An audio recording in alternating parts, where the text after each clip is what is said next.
buenas noches para todos, bienvenidos a Contexto por NSTV, un programa de preguntas y respuestas para entender algunos de los cambios que atravesamos como sociedad. La aprobación del matrimonio igualitario en este periodo de gobierno vino a oficializar una realidad con la que los uruguayos lidiamos desde hace mucho más tiempo. No hay un solo modelo de familia. No era necesaria la ley para comprobar que los matrimonios han disminuido, los divorcios han aumentado y cada vez más gente se vuelca a la unión libre. En otras palabras, que la familia tradicional es cada vez menos una tradición. En este programa de Contexto hablaremos sobre la familia moderna. La foto de familia que cambia. Siglo XXI sin la postal del papá, la mamá y el casal de niñitos. También un nene y una nena. Las nuevas familias. El juramento que cada vez cuesta más. Los nuevos tiempos de hogares y familias. Y el adiós a esa vieja expresión de amor eterno hasta que la muerte los separe. Cada vez más drama que comedia. Una era con más divorcios que casamientos. Los cambios de roles, las tareas de la casa compartidas, la reivindicación del rol de la mujer, la casa que no tiene reloj para marcar entrada ni salida, hogares revueltos, cambiantes, amigobios, concubinos, marido y mujer y expareja, los tuyos, los míos y los nuestros, los hermanos que son medio hermanos y una convivencia que se va adecuando a una familia con protagonistas que entran y salen. Los niños con dos papás o dos mamás, la ley de matrimonio entre homosexuales, la inserción social de la nueva familia, la familia moderna, los nuevos códigos. Entre la aceptación social y la mirada desconfiada de los que se acostumbraron a códigos marcados en el matrimonio tradicional. Familia moderna, más sincera que antes, menos segura. Moderna familia, cuando la obra mantiene el escenario, pero el guión se ajusta más a una ópera trágica que a una novela romántica con final de rosa. Familia moderna, cuando los roles no están predeterminados y la libertad se ejerce con el amor de siempre, los mismos riesgos de antes y una exposición que se ventila en las redes sociales a cada minuto. Familia moderna, la caldera del diablo del siglo XXI.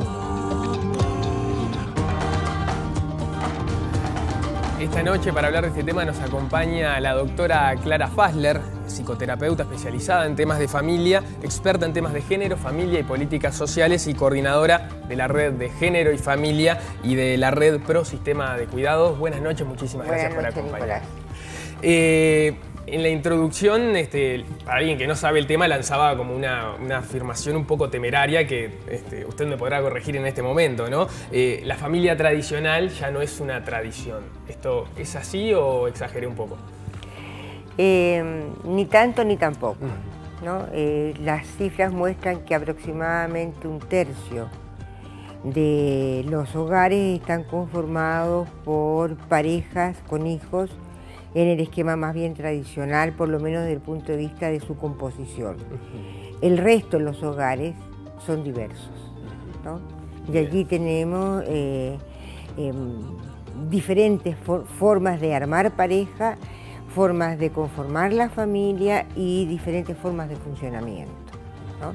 No tenemos un solo modelo y esto yo creo que sí tiene que ver con la modernidad, ¿no? Es exacto, ¿no?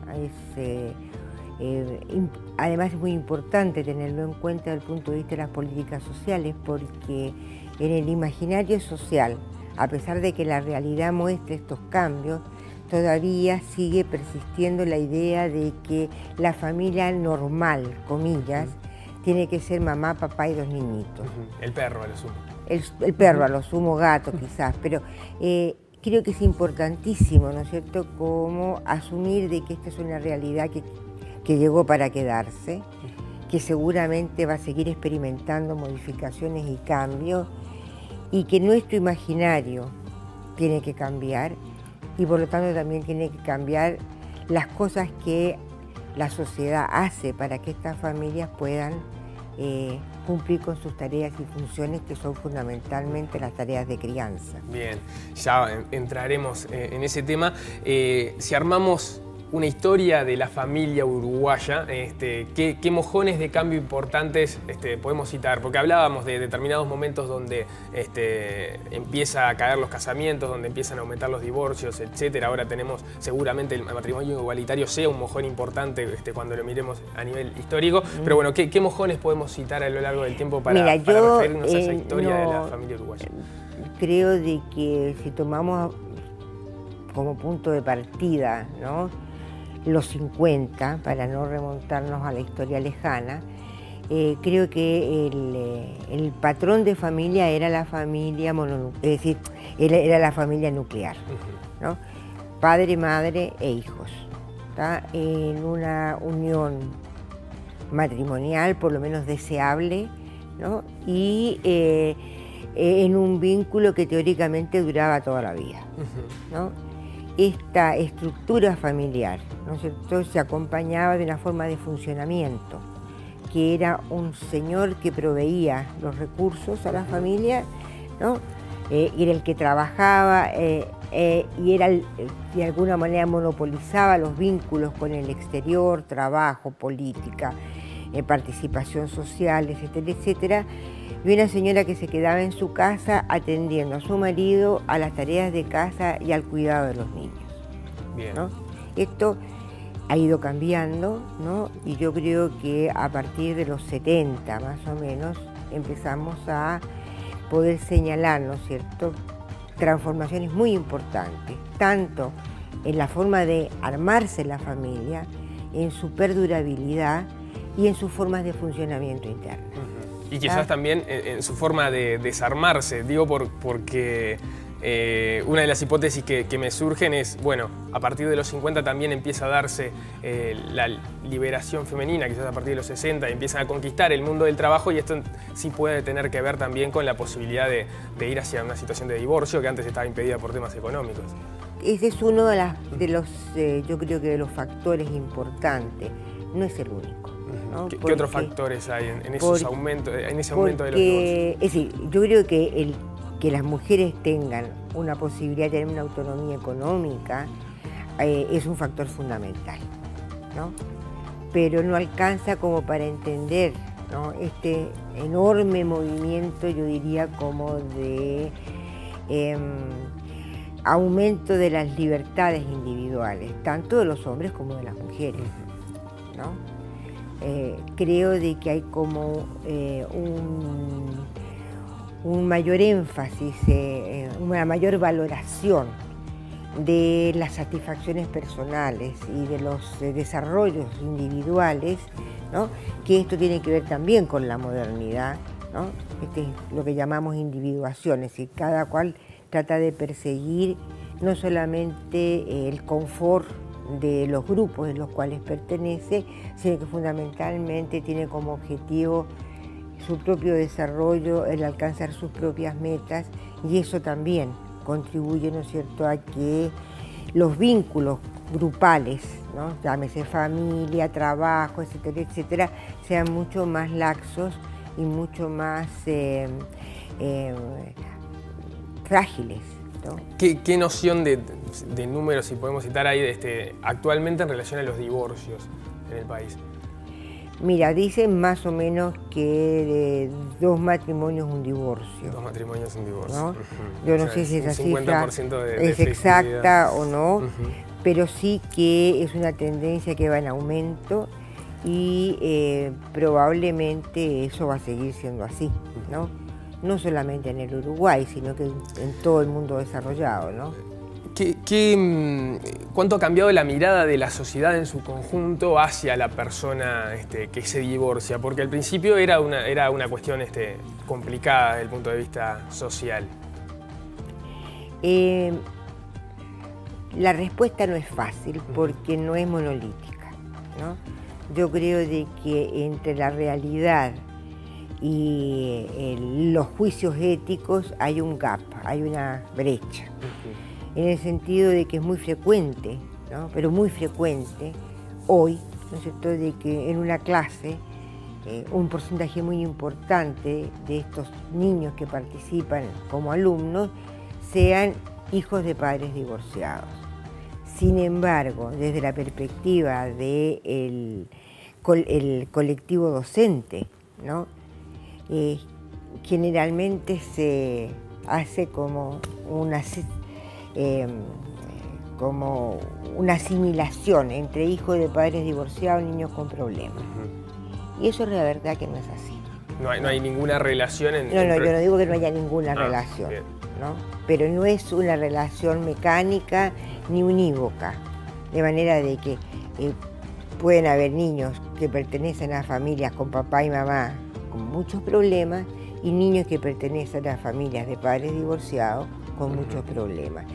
Depende fundamentalmente del tipo de vínculo que tengan los padres. Claro. ¿No? Porque no necesariamente el divorcio significa... Porque el divorcio es un divorcio de la pareja, no es un divorcio de la parentalidad, ¿no? La madre y el padre siguen siendo madre y padre, vivan juntos o no vivan juntos, ¿no? Los vínculos pueden modificarse, pero no dejan de existir, ¿no? Y esto que estoy diciendo, que la separación es una separación o un divorcio de la pareja, ¿no? Ojalá fuera entendido por los adultos, ¿no?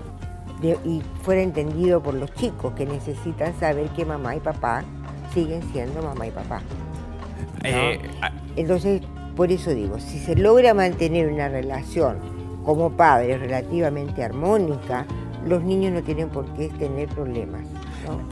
Lo cual no quiere decir que no sufran la experiencia.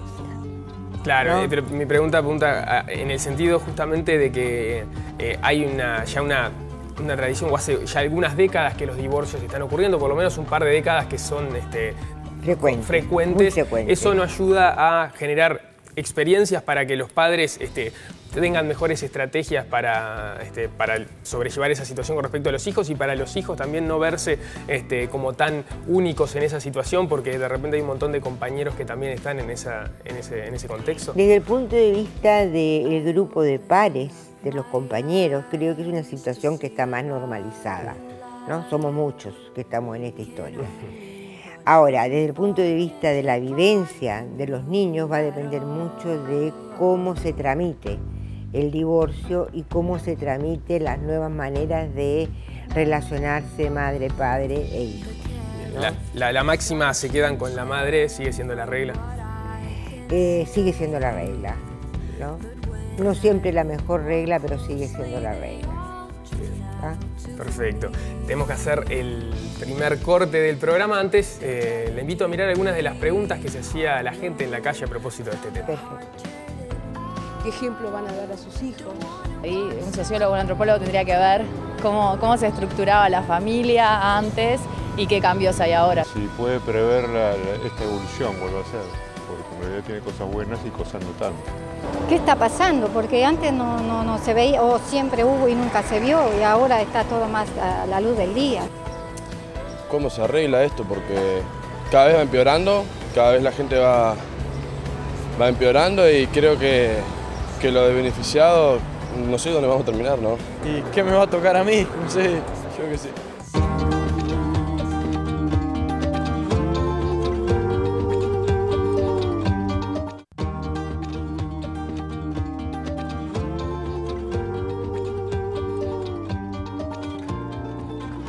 Seguimos en Contexto por NSTV. El tema de hoy es la familia moderna, y para eso nos acompaña la doctora Clara Fassler, psicoterapeuta especializada en temas de familia. Antes de seguir la charla sobre la mesa, vamos a conocer algunas de las opiniones que recogía Rodrigo Cambón en la calle sobre este tema. Creo que hay una apertura a que haya otro tipo de relaciones, como es el matrimonio igualitario, y una apertura. Hay gente que se siente, yo tengo muchos amigos y amigas, que ese cambio en realidad los incluye. No se están respetando las leyes morales, ni religiosas, ni nada. La familia es como se creó, ¿viste? El hombre y la mujer, casarse por el civil, después si tú no sos católico, bueno, por alguna religión, cumplir. Es más liberal la cosa ahora, no es tan la estructura de antes ni tan firme. El matrimonio gay se está volviendo más común ahora, y los divorcios también. Antes era como más una decisión más clara del matrimonio para toda la vida. Ahora cambiar no es tan raro.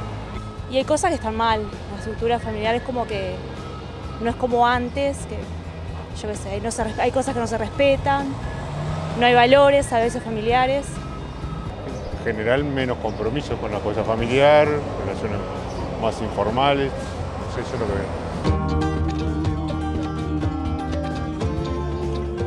veo. Doctora Fassler, hablábamos en el bloque anterior que más o menos las estimaciones dicen que 1 de cada 2 matrimonios termina en divorcio. Pero a su vez hay otro dato que da la realidad, es que cada vez la gente se casa menos, ¿verdad?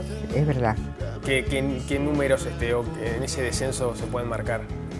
Ya no los tengo claro en este momento, pero es así. Es así. ¿No? Lo cual implica que simultáneamente las uniones libres o uniones concubinarias han crecido enormemente, ¿no? No solamente en los sectores de menores ingresos, que era como lo más habitual, sino que atraviesan todos los estratos sociales. Hay una nueva manera de entender la relación de pareja y también la relación de familia. Uno lo piensa de esa manera y tiene bastante lógica, pero por otro lado también podría ser un poco contradictorio que la gente se case menos justo en el momento en el que el divorcio parece ser menos traumático, por lo menos carga menos con el estigma social, está más naturalizado, ¿no? Digamos, la idea del casamiento que es para toda la vida ya es menos fuerte. Yo creo de que, tal como te comentaba en el bloque anterior, ¿no? Es decir, creo que las personas, ¿no? Se tienen a sí mismas como el eje de su vida, de manera de que tienen claro que los vínculos son vínculos que pueden cambiar, ¿no? Y que no creen en la institucionalización de esos vínculos como forma de asegurar permanencia, más bien como que se plantean, sobre todo los más jóvenes, ¿no es cierto?, en el sentido de que voy a estar en este vínculo mientras sea un vínculo valedero, ¿no?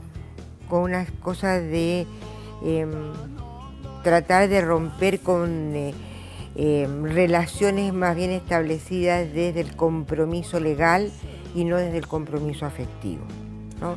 Lo cual tiene, como todo, su lado rosa y su lado gris. Su lado rosa en el sentido que yo creo que hay una búsqueda de autenticidad en la gente, ¿no? Y yo creo de que eso es bueno, ¿no? Ahora, también es cierto que eso fragiliza los vínculos, ¿no? Y eso tiene costos para los protagonistas y costos para el contexto. Hablando de contexto. Bien, costos para el contexto, ¿de qué tipo? Costos emocionales fuertes, ¿no? Primero para los hijos, pero una relación de pareja no se arma en la nada, ¿no? Se arma en un espacio de otros vínculos, ¿no? Para los padres, para los hermanos, para los amigos. Un divorcio o una separación tiene costos emocionales que a veces son extremadamente importantes. Que la pareja no los mide, eso es otra historia, pero que se dan. Y parte de la queja, ¿no es cierto?, de esta cosa como movediza que se está produciendo, es no de la pareja misma, sino que de aquellos que están como sufriendo los coletazos de los divorcios y que no participan como actores centrales en este drama, pero que sí tienen responsabilidades y tienen que acomodar el cuerpo frente a la nueva situación. ¿A qué edades se están casando los jóvenes, los primeros casamientos? Se ha retrasado, ¿no? Yo creo que aquí nos encontramos frente a una situación dual, ¿no? Que tiene que ver mucho con el estrato social, en el sentido siguiente: mientras más elevado sea el nivel educativo, ¿no?, de hombres y mujeres, más se atrasa el momento de establecer una pareja y sobre todo de pensar en reproducirse. Claro, porque ahí hay una presión social que opera menos, o sea, los jóvenes en general pueden postergar el momento de su casamiento sin mayores dificultades porque están desarrollando su carrera, sí, etcétera, y eso pasa de los años 20, digamos, de tener 20 y pico de años como antes ocurría, pero después entra otra carrera que es la carrera biológica por tener hijos, ¿no? Y eso sí se puede vivir como una angustia importante. Y se vive como una angustia importante, especialmente para las mujeres que tienen un reloj biológico que marca, ¿no?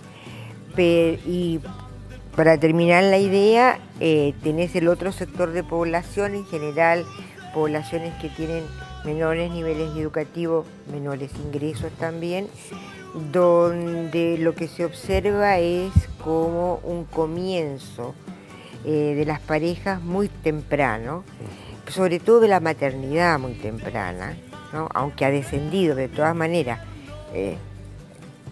Hay embarazos adolescentes, una cantidad de embarazos adolescentes importante en esos sectores, y que implica, ¿no es cierto?, como dos modelos de reproducción, ¿no?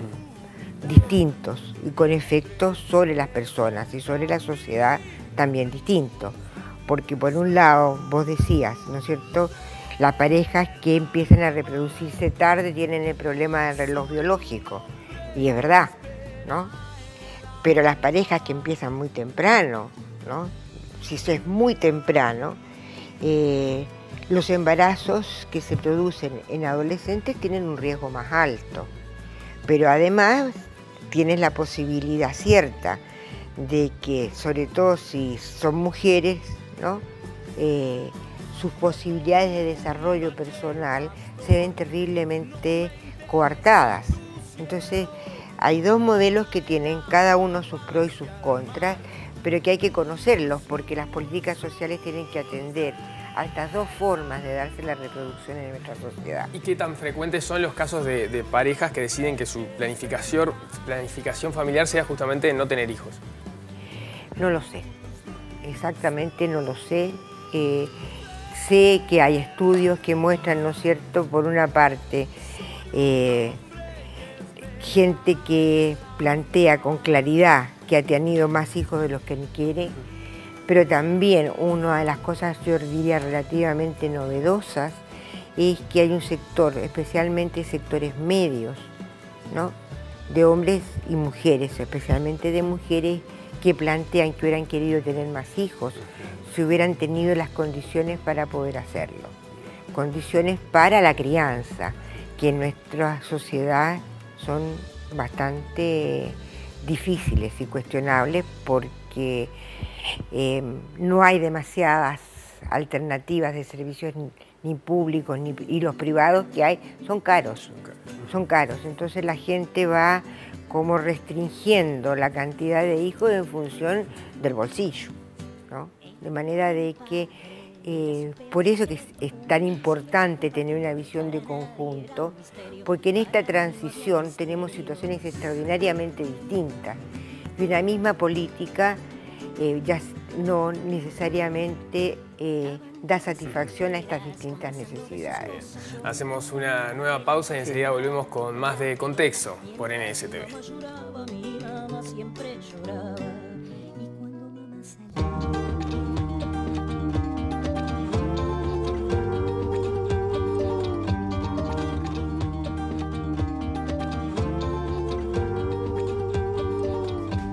Seguimos en Contexto por NSTV en compañía de la doctora Clara Fassler. El tema que nos convoca hoy es la familia moderna.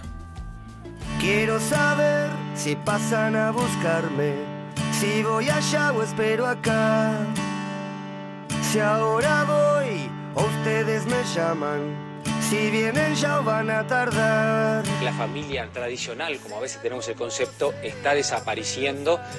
En el sentido de estar tomando nuevas formas. Por ejemplo, la gente se casa o se une más tarde, o sea, a una edad más tarde que antes, y a su vez se tienen menos hijos que antes. ¿Cómo es posible que una pareja que se ame tanto pase a odiarse tanto? Hay una investigación que dice que en el cerebro humano la zona del amor y del odio están prácticamente una al lado de la otra. No odiamos al que vende revistas en la esquina o el que nos cruzamos en la parada. Odiamos a aquel al que más amamos. No quedó nada y tengo en mi corazón. ¿Cuál es el impacto que recibe el niño ante la separación o el divorcio de sus padres? Evidentemente, grande, fuerte y negativo. Lo que sí siempre es importante que los papás recuerden es que lo más importante en la separación es la separación en sí misma y cómo los padres manejan la separación. Todos los estudios indican que a ninguno de nosotros nos gusta que los padres se separen. Eso es un hecho. Que hay sufrimiento también es un hecho. Y que uno a veces se puede pasar años esperando que los padres se vuelvan a juntar y la ficha le cae el día que el papá o la mamá se vuelve a casar con otra persona. Me casé 3 veces. ¿3 veces te casaste? Veces.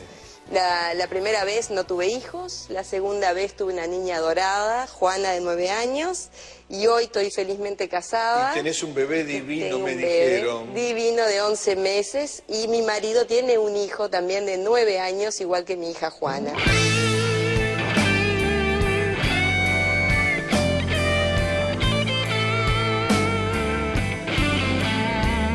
Ellos dos riendo a carcajadas. Rodrigo Tomás como legítimo cónyuge a Sergio. Sergio acepta como legítimo cónyuge a Rodrigo. Expresados sus consentimientos en nombre de la ley y con las facultades que ella me confiere en mi carácter de oficial de Estado Civil, los declaro unidos en matrimonio.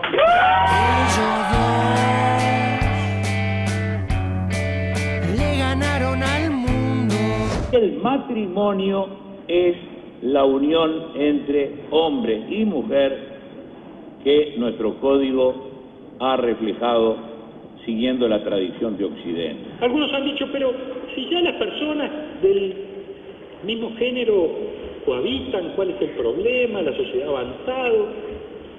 No es el problema si avanza o más o no, es el problema de una situación de igualdad, una situación de justicia donde el Estado no debe meterse. No se trata de una ley que amplía derechos, sino de una ley que restablece derechos que nunca el Estado debió coartar. Es una señal, señor presidente, de que al menos en el terreno de los derechos, el Uruguay va lentamente acompasándose con su propia historia y poniéndose no solo a la altura de las circunstancias, sino de las expectativas de la mayoría de sus ciudadanos. Como mencionábamos al inicio, quizás uno de los cambios más gráficos que ha sufrido la familia, por lo menos a nivel legal o que pueden constatarse desde la agenda periodística, es justamente la aprobación del matrimonio igualitario. Ahora, ¿hasta qué punto es una realidad extendida el tema de la familia homoparental en el país? Yo creo que ahí tenemos que distinguir 2 niveles. Yo creo que el matrimonio igualitario es una conquista en términos de reconocimiento de derechos, ¿tá? Lo cual no quiere decir que antes de la aprobación de esta ley no existieran familias homo o lésbicas, ¿no? Y no existieran, ¿no es cierto?, niños criados en esos hogares. Son 2 realidades distintas, son dos niveles de la misma realidad, ¿no? Es decir,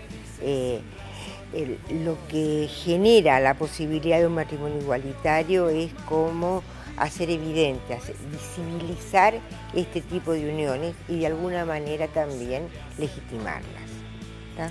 Pero todos nosotros hemos conocido parejas gay o parejas lésbicas, ¿no?, a lo largo de nuestra existencia. Lo que sí creo de que ha sido una conquista muy importante, pero no solamente para los gays o las mujeres lesbianas, es una conquista para el Uruguay, ¿no? Creo de que habla de una sociedad que va conquistando progresivamente la posibilidad de hacer efectivos derechos individuales, ¿no es cierto?, y de poder ejercerlos con plena libertad. Ahí está, una ley de estas características funciona como un impulso para aquellos que todavía no se animan a asumir ese derecho, digamos. Yo creo que implica, ¿no es cierto?, de alguna manera como empezar a caminar, o continuar caminando en el sentido de desestigmatizar este tipo de personas y este tipo de vínculos, ¿no? Es decir, habla de que frente a la ley, ¿no?, las personas que tienen una orientación sexual distinta tienen los mismos derechos que los heterosexuales. Y eso habla de equidad. Tal como lo decía algún legislador o legisladora, ¿no? Creo de que habla de un Uruguay que va progresando, ¿no? Va avanzando en términos de hacer efectivo, y no solamente en el discurso, prácticas que sean lo más equitativas e igualitarias posible. ¿Qué tan distintas son? Hablábamos de planificación familiar en los bloques anteriores, elegir el momento, cuándo constituirse en pareja, casarse, tener hijos. Sí. ¿Qué tan distintas son las trayectorias de una familia, de una pareja homo frente a las parejas heterosexuales? ¿En qué sentido? En el sentido de las dificultades que se plantean para tener hijos, o también el tema de la trayectoria de asumir esa situación frente a la familia y cómo eso va postergando de alguna manera también el momento de las decisiones. Yo creo que a ver, ¿cómo decirlo? Creo que lo fundamental es entender, ¿no es cierto?, que estamos frente a una nueva realidad social, ¿no?, sobre la cual concretamente en el Uruguay no hay suficiente experiencia registrada, de manera de que tampoco podemos decir estas cosas son así o asá. De todas maneras, indudablemente, ¿no es cierto?, el hecho de que haya un matrimonio igualitario, ¿no?, que tenga los mismos derechos que el matrimonio heterosexual, plantea a las parejas homosexuales nuevos desafíos, ¿no? Nuevos desafíos en el sentido de plantearse realmente si quieren o no tener hijos, cuáles son los caminos a través de los cuales pueden tener hijos. Es distinto si es una pareja lésbica, si es una pareja gay, ¿no? Y si tienen hijos, ¿no?, de uniones anteriores, ¿no?, cuál es el papel que van a tener dentro de esta nueva unión. Creo que se abre todo un campo nuevo que hay que investigar, analizar y de alguna manera contener y sostener, ¿no?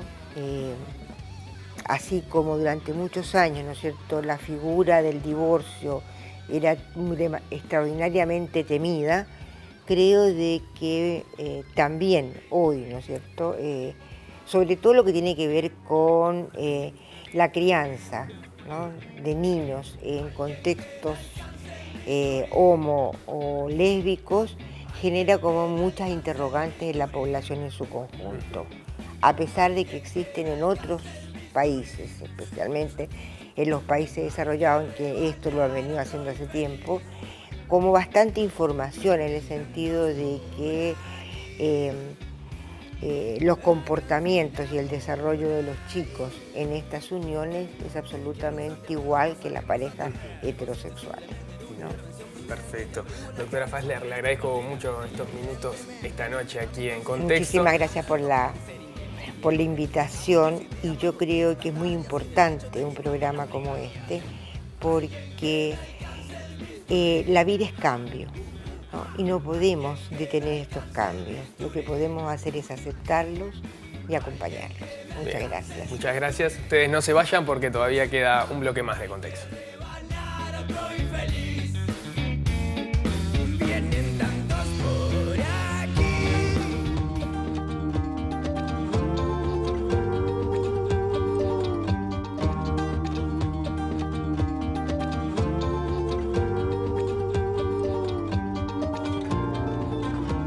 Último bloque de Contexto del programa de hoy. Nos queda conocer la historia vinculada a este tema, la familia moderna.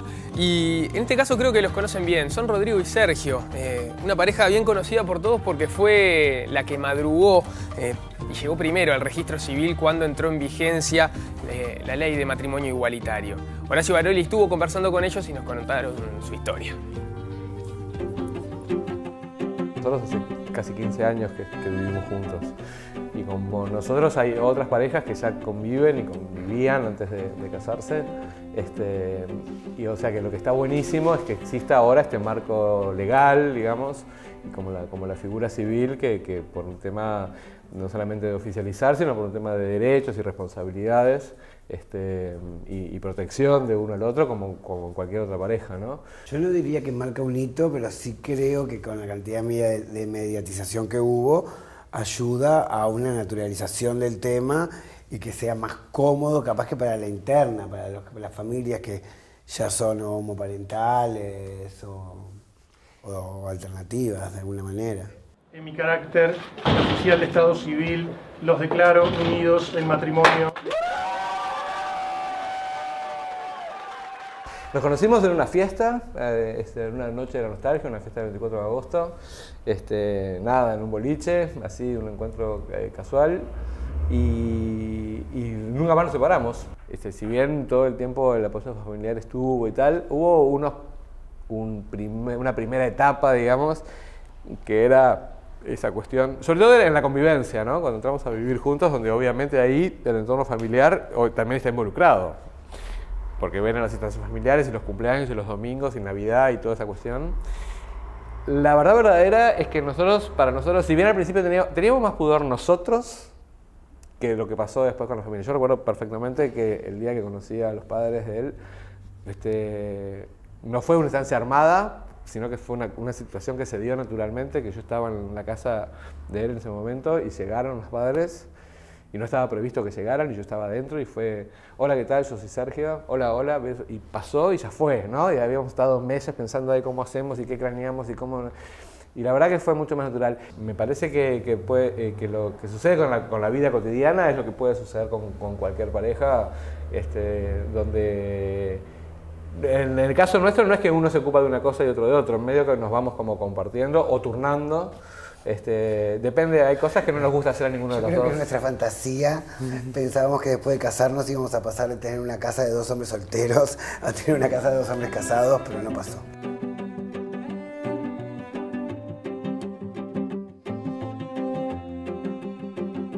Primero, nosotros también tenemos una vida familiar bastante activa. Nosotros no tenemos hijos, pero sí tenemos hermanos y mi madre y yo tengo mi mamá y él tiene muchos sobrinos y hacemos la comida de los domingos numerosa, que acompañaron mucho todo el proceso del casamiento y de la boda. De hecho, dos de los testigos del casamiento son la madre y mi hermano, o sea, la madre y el hermano de él. Si fuera por mi madre estaríamos en un programa de adopción desde antes de casarnos. Yo creo que con la familia homoparental lo que pasa, a mí me parece que quizás puede ser que haya más. Lo primero que me parece que pasa es que ahora tienen más visibilidad. Estoy con mucho contacto con gente muy joven. Y yo lo que noto, en general, no estoy diciendo que todo el mundo, ¿no? A mí me da la sensación que mayoritariamente para ellos no es un tema. No es un tema conflictivo, quiero decir, ¿no? Para ellos si tienen un amigo gay, una amiga lesbiana, no... Es porque ya saben de que no son una singularidad, que no son un escaso extraño, sino que son parte de un conjunto de miles y miles y miles de uruguayos. Sí, igual el dibujo ese de papá, mamá, 2 hijitos y el perro, ese es un dibujo que ya hace años que está perimido y que no existe más. Como modelo único de familia, no perimido como opción. Que uno en el imaginario lo quiera mantener o que parte de la sociedad, digamos, mantenga eso, no quiere decir que sea la realidad.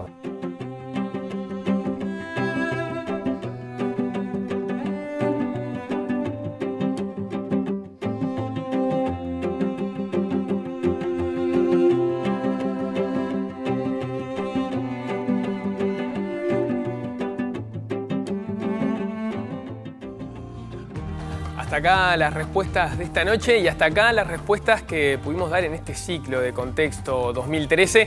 Esperamos poder reencontrarnos el año que viene con más temas, más preguntas y ojalá que más respuestas. Muchas gracias por habernos acompañado, gracias al equipo de NSTV y Estudios 9. Nos reencontramos en cualquier momento para darle más contexto.